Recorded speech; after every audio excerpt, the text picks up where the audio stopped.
I'm Alan Harwell. It shows in here, it is supposed to be the moderator is Derek Gonzalez, but Derek couldn't make it today, so I'm going to be filling in. But again, I'm Alan Harwell. I'm with Texas A&M University Kingsville Athletics. I'm the assistant athletic director, so it is great. I'm on my own turf here today, so it's nice. This is good to be here. So what we're going to do for the next 45 minutes or so, we're going to talk about employee recruitment and retention. And we have three guests on our panel here. And I want you to introduce you to Shelton Song to my right. He's Professor Management of Human Resources. And then we have Robert Reyna, Workforce Solutions out of the Coastal Bend. And then we have J.T. Stressner, the new editor and publisher of the Kingsville Record. So again, this morning we're gonna touch on employee recruitment and retention. And the first thing I want to start off with Mr. Song, and obviously recruiting employees obviously is very, very important. There's so many people that look for work these days, and there's a lot of people who aren't working. So when you're interviewing somebody, how do you know who really wants to work and stay for a period of time? Okay. Good morning, everyone. I'm Shelton Song, Assistant Professor of Management at the College of Business at A&M Kingsville, and I'm so glad here today to talk about the recruitment and the retention. As we know, the labor market is so challenging these days. Lots of people I talk to, they express their concerns about these days getting more and more difficult to get the job.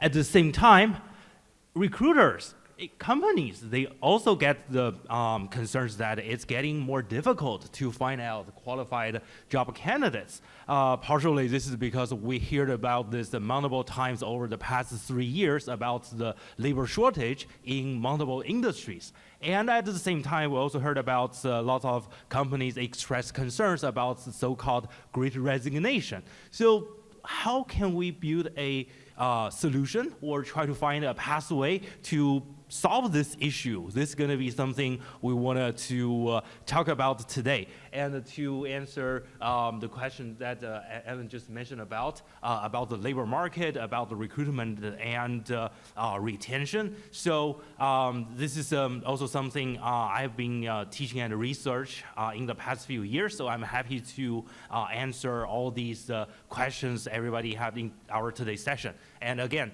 I'm so glad to meet everyone here today. Well, we're glad you're here also. We are glad you're here also. So Robert Reyna Jr., the Deputy Director of the Operations and Partnerships here for the workforce. Robert, quick question for you. Back in the COVID days, so many people were staying at home, and now more people are back in their offices. But a lot of people kind of got comfortable, right, sitting at home and working. What's been the biggest issue in getting people back out of their home and back into offices? Hi, Robert Reyna, Deputy Director of Operations with Workforce Solutions, Coastal Bend. I think what we've seen as the state-funded workforce agency in the Coastal Bend region, serving the 11 counties, the biggest challenges that employers these days are facing with getting people back into the office is, like you mentioned, people have gotten very comfortable being at home. Working remotely has become increasingly easier. The number of options for hybrid work schedules or remote work opportunities have increased, and a lot of individuals are really enjoying the added flexibility, the options of increased supplemental income and things like that. So for those employers that have a more traditional business model that requires their staff to work in a physical location, on site, requires hands-on supervision, those sorts of things. It's been a difficult transition, and finding those individuals where they are has been an increasing challenge. But one of the things that Workforce Solutions actually did during and now post-COVID was work with employers to help bring them into that 21st century workforce model and setup. So At different points during the COVID pandemic, we had access to funding that allowed us to work with employers to enhance their ability to provide virtual or remote services. We worked with different employers to increase their bandwidth capacity, to gain access to technology resources, to make it possible for them to serve customers remotely or for their staff to work remotely. Those are different options that are still currently available, a number of different ways to increase the number of ways that those workers that may be reluctant to come back into the office have. I know that some of the other things that came up was the fear of going back in the office and being exposed to, some pandemic and things like that. And again, those were resources that we were able to provide in the form of contact tracers or sanitation specialists that Workforce Solutions and Texas Workforce Commission was able to fund the cost of those things so that small businesses and medium businesses didn't have to absorb those costs, but still give their staff and their customers the peace of mind knowing that they would be safe, that the environment was controlled and a little bit safer so that they could return to the office with, like I said, that peace of mind. Well, I know that everybody probably has a story to tell when it comes to the COVID days when many of us had to stay home. I retired from broadcasting last year. I was in broadcasting for 40 years, working in sports, and I remember we had to set up a portable studio inside my home to be able to broadcast from my house back to the station. Thank goodness for technology. That could not have been done maybe 10 years ago. So technology has really helped us work from home much, much easier than it would have been, 10 years ago. So J.T. Stressner, the new editor and publisher of the Kingsville Record, also joins us this morning.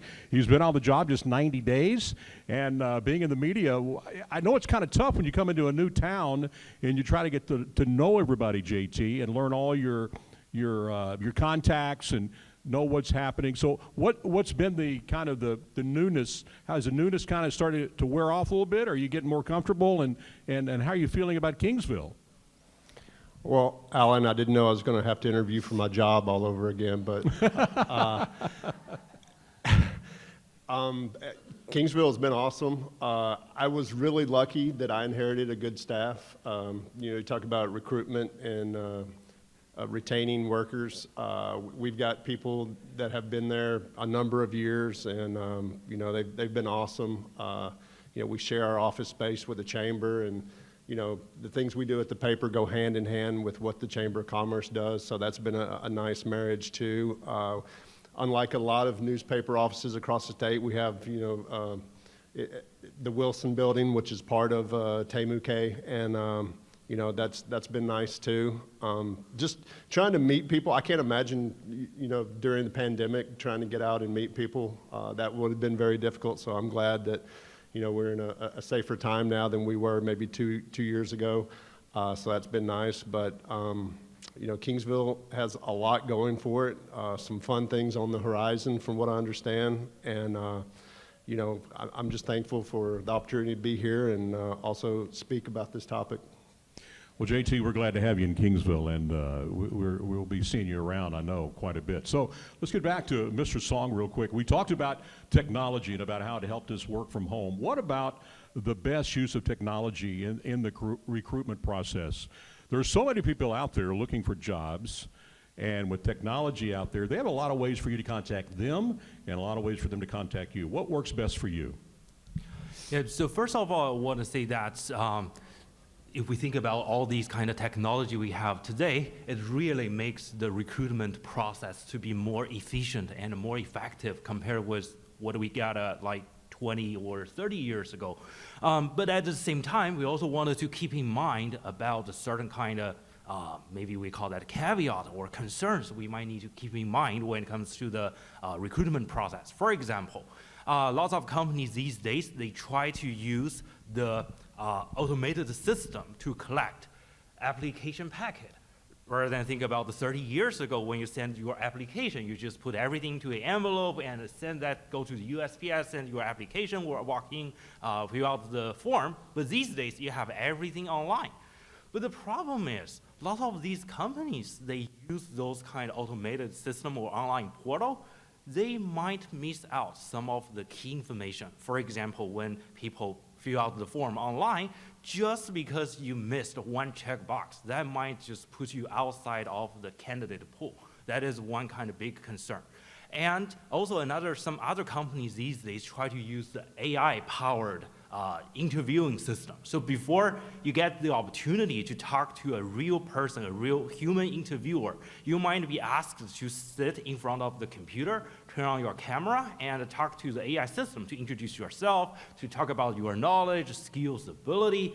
But the thing is, the AI system, they are currently, we see all these kind of fancy features like ChatGPT, all these good, great features, but at the same time, they might also miss out or fail to capture some of the key characteristics or knowledge, skill, ability from the candidates. So by the end of the day, when the recruiters, they open their computer, they get everybody's score or grade issued by the AI system.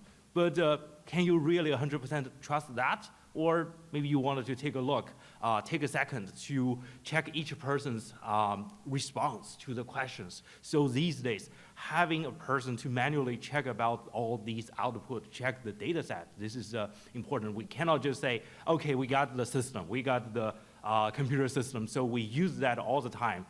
That might make the organizations to miss out some of the good talent just because they overly trust the technology. So we wanted to keep in mind about those kind of issues related to the technology when it comes to the hiring process. So Robert, let me follow up with a question for what Mr. Song was talking about. It is difficult for many people to do interviews over a computer. What about, what's been your experience? Is it, to me personally, I would rather, if I'm going to do an interview, I'd rather do a one-on-one in-person interview.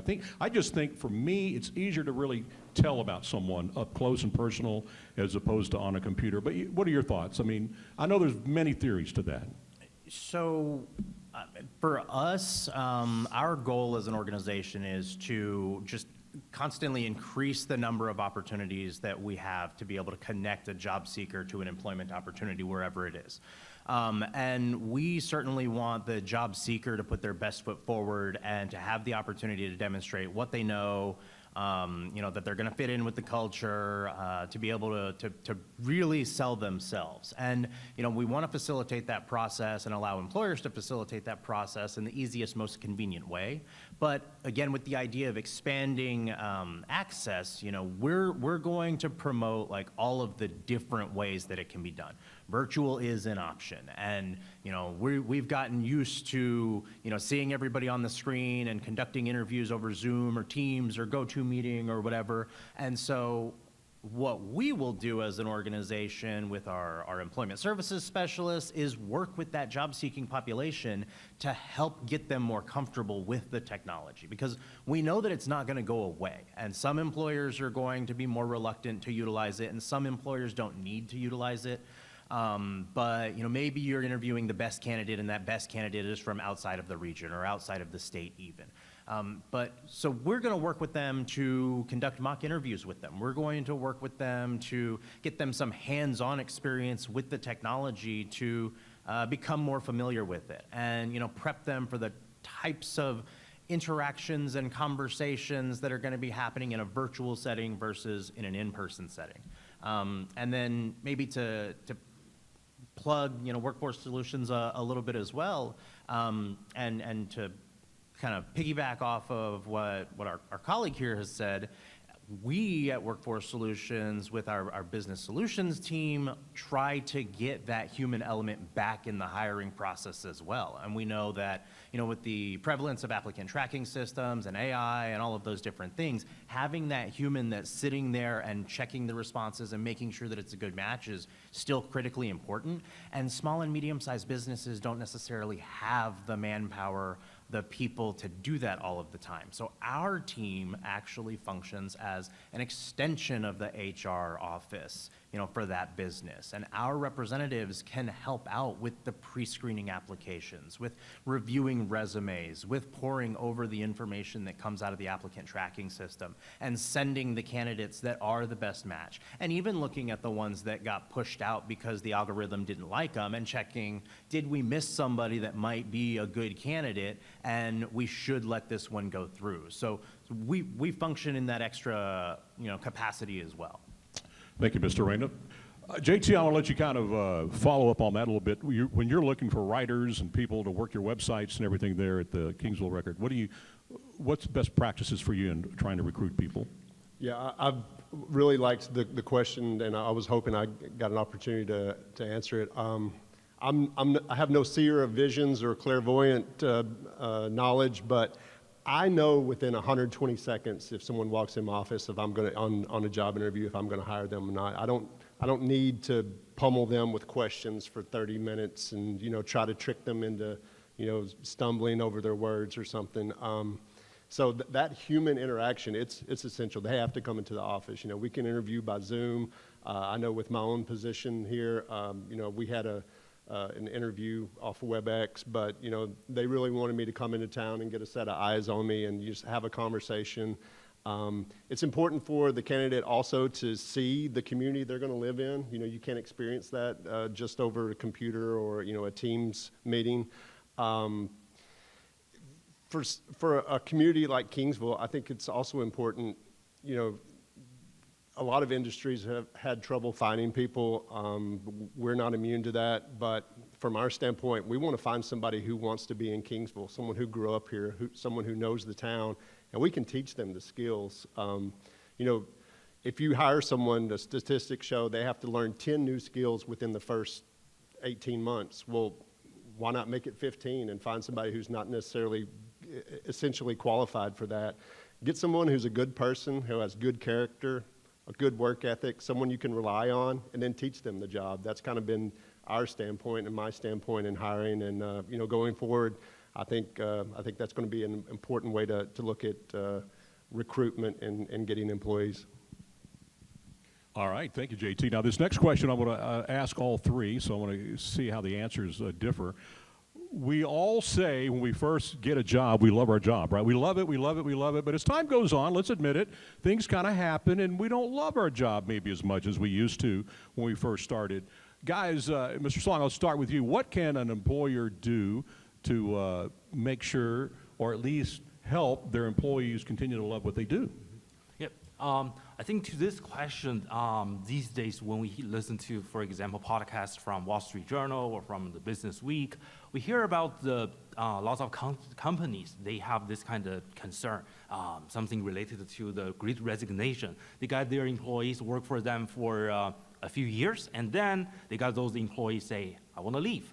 Why is that? Because they feel, wow, this job is just, I cannot get anything beyond what I'm working on right now. I cannot expand my moving to the different parts to enrich my career. So to answer this question, organizations, practitioners might try to get some insight from the studies back to the 1970s from the job characteristic model, which is the model suggests that if we want our employees to stay with us, we wanted to build up a positive psychology or positive psychological condition to them.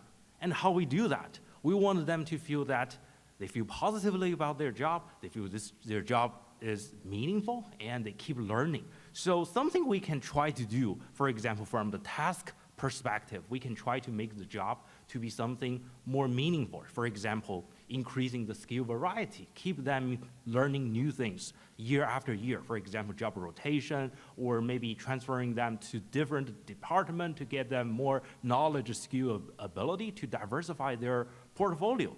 And at the same time, we also might want to try to let them to understand something we call the task significance, to let them know, look, you work here not just because you want to bring home the bacon.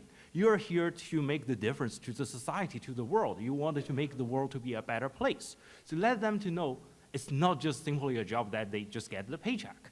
And from the interpersonal communication perspective, we also can try to make our employees to feel more connected to the workplace. Just like a lot of the managers, they expressed concern that 3.5 years ago, the pandemic started, most of the employees work from home. So partially, this is good because employees get more flexibility and they can keep working when they are away from the office. But at the same time, many managers also express the concern that they lose this kind of what we call maybe water cooler conversation or informal chat with the employees on the daily basis.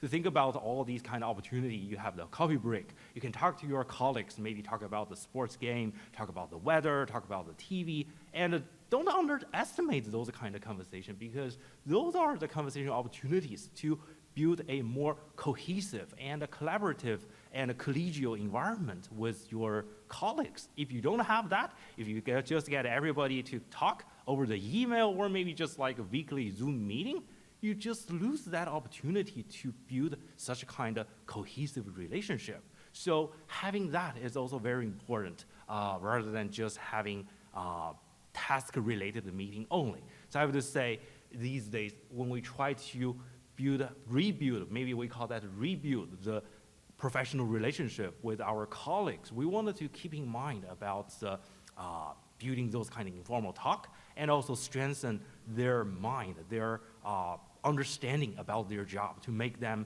keep them learning new things on the daily basis. So these are something I would like to share.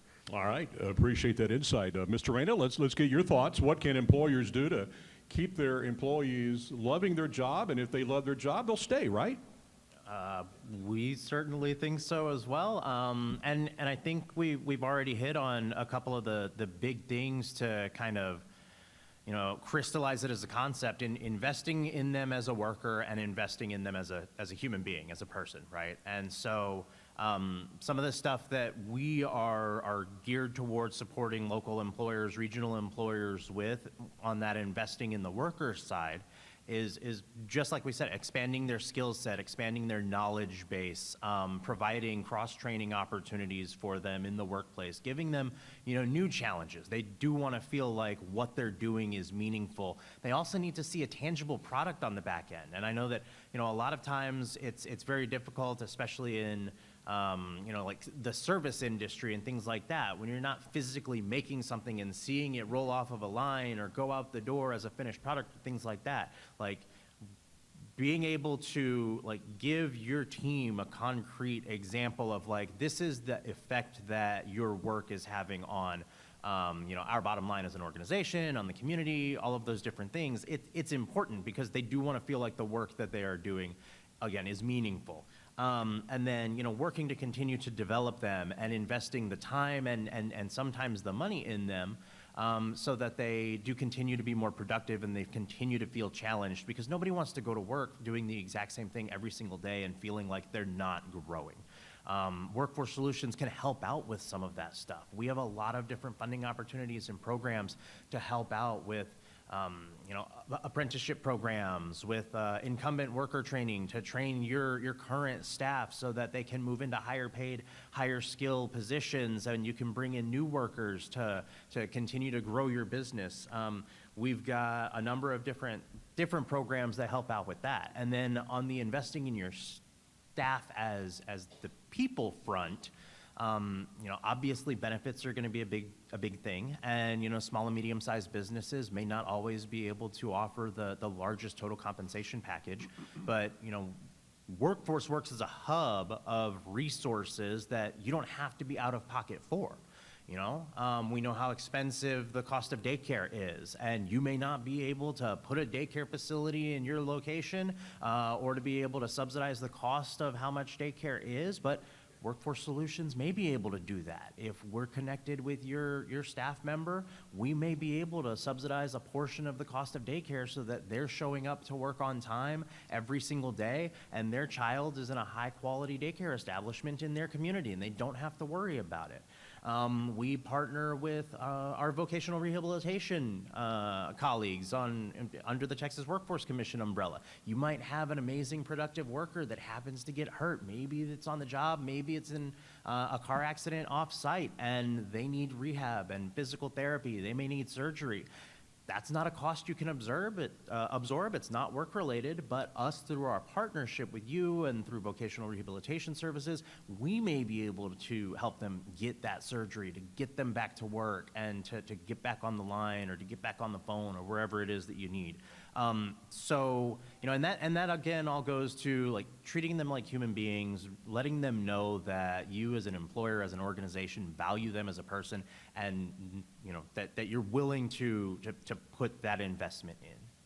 Well, those are all great answers, and JT, I'm going to let you give your final thoughts on this. And I know you have a lot of experience with this. You've been in a lot of newspapers. How do you keep people on board and loving their job and coming back to every single day? Well, Mr. Song mentioned bacon, and I got really hungry and lost focus for a second there. I love bacon. I've got a couple of anecdotes. One of my first jobs, the owner, manager guy, he previously was a business editor for Bloomberg in London. Very accomplished guy, but I mean, he was a turd in a punch bowl. He was so horrible to work for. And I told myself, I don't know if I'll ever be a manager or a leader of people, but if I am, I'm never going to treat anyone like that. And it was something that really stuck with me. It's nice to be important, but it's important to be nice.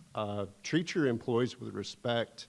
I had a great uncle who worked for ConAgra Foods in Arkansas, and he was the opposite of a hoarder. He didn't keep anything. He threw everything away, and when he passed away, we went to his house, and he had like a bachelor, not much in the house, but he had kept every employee of the month certificate, every t-shirt, every little button he had gotten at work. And you have to reward your employees. You have to make it a fun place to work. Working is not the funnest thing in the world. It's something we kind of have to do, but you can make it enjoyable and still get work done. When it's time to be serious, it's time to be serious. But take care of your people, compensate them, at a reasonable level, and tell them they're doing a good job. That doesn't require a ton of effort, just to say something nice to your people. So that's kind of been my strategy. And it's a good one. On a personal note, I love my job because I get to work with great people and I get paid to go to sporting events. Can't beat that, right? Cannot beat that. I did that in broadcasting, and I found a way to keep doing it. All right, I think we're going to open up the floor now to some questions. If anybody has questions for best recruiting practices, we're going to, our man Brian's coming up here. He's going to walk around with a microphone. And, he does have one. Great, okay. A little bit earlier, you went ahead and mentioned as far as getting your employees help to get back into working from the workforce and stuff like that. What kind of websites and information can we give our employees to help them recover to get back to work sooner? Are there websites or phone numbers that they can call? Any information like that would be helpful. Sure. So, first one off the top of my head, obviously, is going to be Workforce Solutions, cb.org. You could Google Workforce Solutions Coastal Bend, and there's a ton of information that's going to be located on that website about everything that we do, about training opportunities, about upskilling opportunities, childcare. It will link to workintexas.com, which I would be remiss if I didn't plug as well, which is the Texas Workforce Commission's free public job matching database. Our staff are in there every single day. It's hundreds of thousands of jobs all across the state to connect job seekers to employers all in one place. It allows them to, job seekers, it allows them to complete assessments, aptitude tests, build out their resume, apply for all of the jobs that they need to. One of the ones that were websites that we're actually very proud of now, newer here in the last 12 to 18 months or so, is Upskill Coastal Bend. It's a project that we're working with a number of different partners, including TAM in Kingsville, on to allow individuals that are interested in upskilling. So they have experience in the workplace, or maybe they lack experience in the workplace, but they want to go to school to get credentialed and to be able to command a higher wage and better benefits in a field that they're passionate about. That website is a way to connect them to the training opportunities that are available in the region, while giving them information about the in-demand occupations that exist in the Coastal Bend, what a day in the life of a welder looks like, what a day in the life of a registered nurse looks like, and where they can go to get that training. We actually have here in the Kingsville area and serving the surrounding area. We have a workforce center that is open Monday through Friday from 8 to 5. It's staffed with employment specialists that will help that job seeker get connected to opportunities, business services specialists that will help employers get connected to the resources that we offer. It's located in the Coastal Bend College campus here in Kingsville. And we're always looking for ways to bring our services where they need to go, especially out in the rural community, through the deployment of our mobile workforce center, through virtual service delivery, and we continue to open up satellite facilities all over the place. We're actually getting ready next week to be open 4 days a week in the incubator that's in Val. So we got a number of different ways to connect to us. All right, who else has a question? Anybody else with a question? These are good guys up here. Y'all know y'all got to have a good question for these guys. Internship program. Yes, he asked, can you touch on that and how that works and all that kind of good stuff? For us in media, that's a valuable resource. You know, if you can find someone who's accomplished and has interest in your field and get them in there as a junior in high school, and then, you know, they continue on into, you know, Texas A&M Kingsville, that's awesome for us, and we definitely want to utilize that. You know, it's seen as something that's really beneficial to the kid or the student or the potential worker, but it's also beneficial to us. You know, we can get someone who's connected in the community, knows the area, and could turn into a long-term employee for us. So I encourage anyone who's interested in a particular line of work, not just media, to, you know, even if it's just job shadowing for a week, even if it's not a full internship, just to tell the kid, you know, if they really want to work in that field, give them a foot in the door, and, you know, it could turn into a full-time position down the road.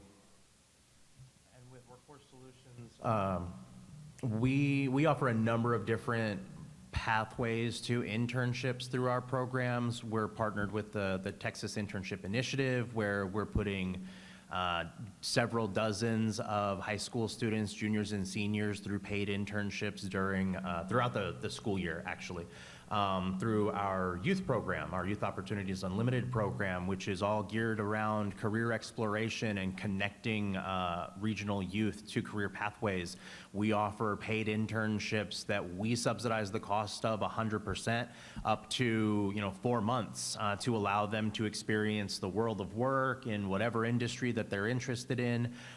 We'll stack that with additional services, allowing them to explore training opportunities in that career field, to allow them to stack different internship opportunities. Maybe they want to go into the nursing field or something like that. And, you know, this first summer, that high school student can go into a medical office and work as a receptionist, and then they go and they're at a Coastal Bend College and they get themselves a CNA certification, and we help them out with their clinicals and another internship to allow them the actual hands-on piece of it. There's a lot of different ways that we can connect them to regional employers, and us carry the cost of the internship to allow them the career exploration and building on their skill set so that they're more marketable when they get out, when they're ready to actually join the workforce in a full-time capacity.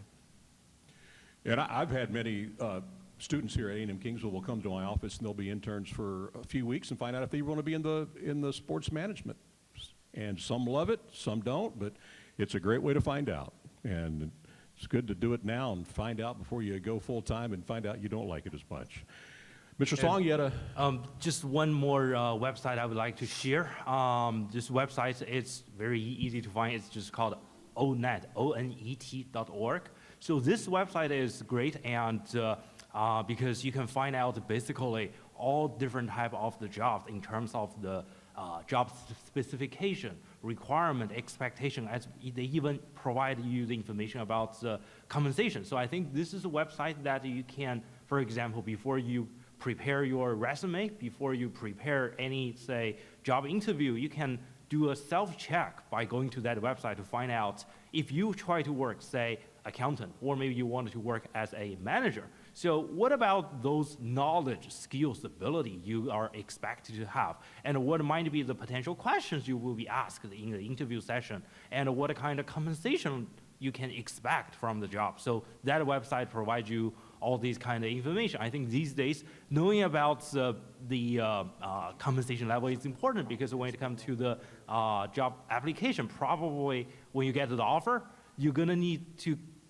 some extent, I would say, negotiate a little bit about the compensation, either to be the benefit or maybe the salary. So if you know about a approximate payment or compensation level at the local level, state level, national level, that will give you more, I would say, leverage when it comes to negotiation process. So that website, I think, is very useful. And I think it's also very useful for organizations, because when you write the job description, job analysis, this is a website you can find useful information to write that. I know that Mr. Reyna, and real quick, before Mr. Reyna says something, if you're a sports athlete, get you a good agent. That guy will get you all the big salaries. Okay, sir, go ahead. Just to piggyback off of the great information that my colleague here actually just provided, yes, absolutely. It's also a wonderful resource for employers. A couple of other features that are included in there, because we know that hiring veterans in Texas is a huge focus on the activities that are happening across the state. And so there are crosswalks that are in there that make it easy for a job seeker transitioning out of the military to be able to translate their skill set, their specific MOS or what they were doing in the military into civilian language. And just like was pointed out, it works the same way in reverse for an employer. So the employers can go in there and identify, like, I'm looking for somebody with this skill set, what designations should I be looking for? Or you could enter the skill set in there and look, what job titles is this usually associated with? And it's not just gonna give you one, it's gonna give you dozens, and you'll be able to work with your team to identify what's the best fit. And another plug for Workforce Solutions Coastal Bend, we do that every single day. So you don't have to, as an employer, as an HR representative, you don't have to invest the time to learn how to do that on your own. That's something that I would encourage you to outsource to us, so that we can help you with job posting optimization and to figure out, why am I not getting the job seekers applying for the position that I've got advertised? We'll take a look at that job posting and make sure that it's asking for what you're looking for. So, Yes, sir, Manny. Robert, something that's a little bit timely right now is an educator externship offered through Workforce Solutions Coastal Bend. Can you talk a little bit about that program and how it can increase exposure to in-demand jobs in the Coastal Bend? yes, sir. Thank you so much for that. So the Educator Externship Program is one of the programs that we offer every summer, and it is for regional teachers and paraprofessionals. Right now, we're actually putting 100 educators through a week-long externship with regional industry. So they're visiting manufacturing facilities, hospitality and tourism boards. That we've actually got one group that's going and visiting the medical examiner's office and checking out their autopsy lab and everything like that. But the intent, like so many of the other things that we do, is for these educators to get that information, build out a lesson plan, go back to the classroom in the fall, and advocate on behalf of regional industry, regional businesses and employers, to generate excitement and interest in the career pathways that are available here. And we reach out to all 50 plus ISDs across the region. We're always trying to increase participation in that program, because it's to y'all's benefit as employers to try and get more high school students and junior high school students interested as early as possible, because we're interested in building out your future talent pipeline. We've got our career education, our career and education outreach program. They go out and they do virtual reality presentations for career pathways to high school students and junior high school students. I mentioned our youth program. We're out in high schools, junior highs all of the time to try and educate the youth that aren't already in the workforce about the opportunities out there. We're working with ISDs to build out CTE programs. There's funding opportunities from the state to get technology resources, to build vocational programs in the schools. There's a lot of different ways that we're out there supporting the community to try to generate interest in your career field in the future talent pipeline. All right, I think we got just a couple of minutes left. Anybody else with a quick question? I got about 2 minutes, 2 minutes, 2 minutes. All right, I think we're going to go ahead and wrap it up. Guys, thank you for being on the panel. Y'all were awesome. We appreciate it. Thank you for being here. And more importantly, I know lunch is coming up here very shortly. So we're going to do a short break, then we're going to have lunch, and we'll see you for more panels later. Thank you, folks.